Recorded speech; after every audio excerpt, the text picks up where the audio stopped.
আসসালামু আলাইকুম বন্ধুগণ, আশা করি আপনারা সবাই ভালো আছেন। আজকে একজন তরুণ উদ্যোক্তা কৃষকের বাড়িতে চলে আসলাম। আমার পেছনে যে ঘর দেখতেছেন, এটা কিন্তু ট্রাইকো কম্পোস্টের জন্য ঘর তৈরি করা হয়েছে। এটার ভিতরে অনেকটা চেম্বার আছে, আপনারা দেখলে বুঝতে পারবেন ট্রাইকো কম্পোস্ট যে কিভাবে তৈরি করা হয়। এখন ট্রাইকো কম্পোস্ট কি? ট্রাইকো কম্পোস্ট হচ্ছে উৎকৃষ্ট মানের একটি জৈব সার, উপকারী ছত্রাকের স্পোর এবং ব্যাকটেরিয়ার স্পোর দেওয়া থাকে। এই ট্রাইকো কম্পোস্ট কিন্তু ছত্রাকের প্রতিরোধ করে, ব্যাকটেরিয়ার প্রতিরোধ করে, নেমাটোডের প্রতিরোধ করে। আমরা এখন ঘরের ভেতরে ঢুকবো, ততক্ষণ পর্যন্ত সাথে থাকবেন। আমার পাশে যিনি আছেন মোহাম্মদ লিঙ্কন ভাই। লিঙ্কন ভাই ভালো আছেন? আমিও ভালো আছি। দেখতে পাচ্ছেন এই যে ট্রাইকো কম্পোস্টের অনেকটা চেম্বার আছে, ওদিকে 5টা, ওদিকে 4টা। লিঙ্কন ভাই, জি, এখন আমরা ট্রাইকো কম্পোস্ট সম্পর্কে কিছু কইন। ট্রাইকো কম্পোস্ট হইছে গিয়া আপনার বার্মি কম্পোস্টের থেকে উপকারী। এটার মধ্যে এই ট্রাইকোডার মধ্যে আমরা তৈরি করি। এটা উপকারী ছত্রাক, ফসলের ডলে পড়া কৃমি এবং নিমাটোডের জন্য উপকারী কম্পোস্টটা, এবং আপনার এনপিকে যেটা বাজারে পাওয়া যায় এটা হিসেবে কাজ করে। এগুলোর মধ্যে কি কি দিছেন একটা চেম্বারের হিসাবটা? আপনার এখানে আমাদের 50% গোবর দেওয়া হয়েছে, আর চাপাতি দেওয়া হয়েছে 10%-এর মতো, তারপরে কলা গাছ দেওয়া হয়েছে কুচি কুচি হইয়া এই 15%-এর মতো, তারপরে ডিম দেওয়া হয়েছে, ডিমের কুসা, তারপরে আপনার অন্যান্য সবুজ সবজির উৎকৃষ্ট অংশ ছোট ছোট করে দেওয়া হয়েছে। একটা চেম্বারের মধ্যে কয় কেজি হইব? 2 থেকে 250 কেজি হইব একটা চেম্বার। জি। খাসা গোবর দিছেন না? শুকনা গোবর? খাসা গোবর, আনুমানিক গোবর 70 থেকে 80 কেজি। 70 থেকে 80 কেজি গোবর। আর কিটা দিছেন?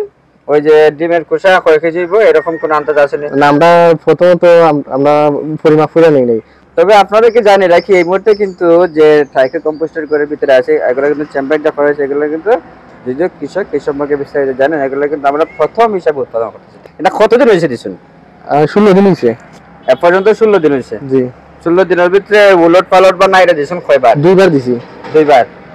সপ্তাহে? জি জি। মানে 2 সপ্তাহে 2 বার নাইরা দিছেন? জি। আপনি নাইরা দিলে দিব আপনার যে অনুজীবটা, এটা আপনার নিচে তাহলে অক্সিজেন পাইতো না, আর এটা যখন উলট পালট হইব অক্সিজেন পাইবো, দ্রুত সারটা ফসবো, আর দ্রুত ওই যে অনুজীবটা বংশ বিস্তার হইব। এই জায়গার মধ্যে যে আপনি ট্রাইকোডার্মা দিছেন পাউডার, যেটা ট্রাইকোডার্মা পাউডার একটা চেম্বারের মধ্যে কত গ্রাম পড়ছে? 1 কেজি পড়ছে। এটা কোন সিস্টেমে দিছেন একটু বলেন।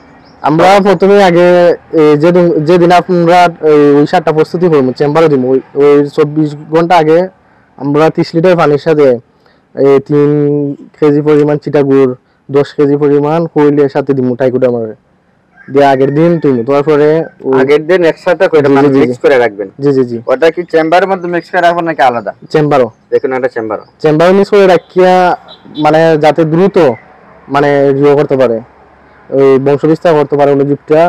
আর ওটার জন্য আমরা 24 ঘন্টা আগে রাখি। 24 ঘন্টা আগে রাখছেন? জি জি। রাখার পরে এগুলো মিক্স করছেন? জি। তারপরে একটা থেকে আরেকটার মধ্যে আনছেন নাকি? জি জি জি। স্তরের বাই স্তর স্তর দিবেন? জি জি। স্তরের মানে পুরুত্ব দিবেন কতটুকু? 60 থেকে 5 ইঞ্চি। 60 থেকে 5 ইঞ্চি, মানে ধরেন হাফ ফুট। জি জি। Half foot. এক স্তরের পুরো হচ্ছে হাফ ফিট। জি জি জি। তারপরে এই হাফ ফিটের উপরে আপনি কি দিবেন? হাফ ফিটের উপরে আবার ওই যে ট্রাইকোডার্মার যে লিসেনটা আছে না, তোলটা আছে না, ওইটা যে আপনার ওই এই চিটাগুড়ের সাথে খৈলের সাথে মিক্স করছি, ওইটা দিছি। তারপরে ওখান থেকে পানি না ওই ইয়ার মধ্যে কাঁচামালের উপরে এক স্তরের উপরে এগুলা ভালো করে ছিটাই দিছি। তারপরে আবার কাঁচামাল দিছি। হ্যাঁ, তারপরে আবার ওই লিসেট। জি জি জি। এরপর আরেক স্তর, এরপরে লিসেট। এটার মধ্যে কয় স্তর হইছে? একটা ইয়ার মধ্যে 9টা স্তর হইছে। 9টা স্তর হইছে, তাই তো অনেকটা লাগিয়েছে গা। জি। হ্যাঁ, আপনাকে জানিয়ে রাখি লিসেট কি। লিসেট হচ্ছে ট্রাইকোডার্মার তরল পানীয়। তরল যে পানি থাকে এটাকে লিসেট বলা হয়। লিসেট বলে। তার মানে এই যে আমাদের ট্রাইকো কম্পোস্টটা তৈরি হয়েছে, এই ট্রাইকো কম্পোস্টার ভিতর থেকে আবার লিসেট বাইর হবে। দেখি লিসেটটা, দেখি কোন দিক দিয়ে বাইর হবে। ওই যে মানে ওইটার মধ্যে ওইটা দিয়ে লিসেট বের হবে। আপাতত এটার মুখ বন্ধ করা আছে, তবে যখন লিসেটের সময় আসবে ওই সময় এটাকে আবার খুলে দিবেন, তাই তো? এখন আমরা দেখি এদিকে তো যে 2টা দিবেন শুধু ওই 2 চেম্বারের না? জি জি জি।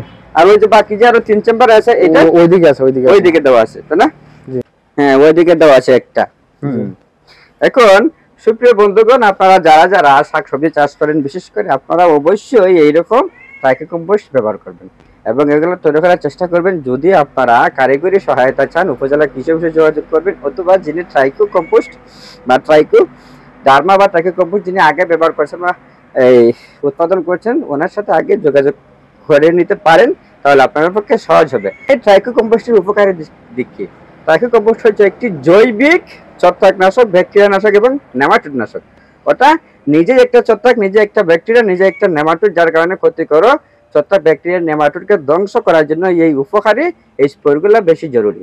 আর বিশেষ করে এই ট্রাইকো কম্পোস্টটা সবচেয়ে বেশি ব্যবহার করতে পারবেন টমেটোতে কিন্তু অনেক বেশি পরিমাণে খরচ হয়, যার কারণে ওই যে ঢলে পড়া রোগটা চলে আসে। ওই ঢলে পড়ার রোগটা প্রতিরোধ করতে হলে কিন্তু এই ট্রাইকো কম্পোস্টটা বেশি জরুরি। এমনকি ব্যাকটেরিয়ার কিছু আছে, আবার ওই যে নেমাটোডের কারণে কিন্তু অনেক সময় দেখেন টমেটোর গাছের শিকড়ের মধ্যে লাল লাল গুটি গুটির মতো হয়, যেগুলো লাল লাল গুটি গুটি, এটা কিন্তু নেমাটোডের আক্রমণ। আর যারা লাল লাল গুটি গুটি না, কিছু সাদা সাদা গুটি আছে, ওটা কিন্তু উপকারী। যাই হোক, এতক্ষণ যারা পাশে ছিলেন ধন্যবাদ সকলকে।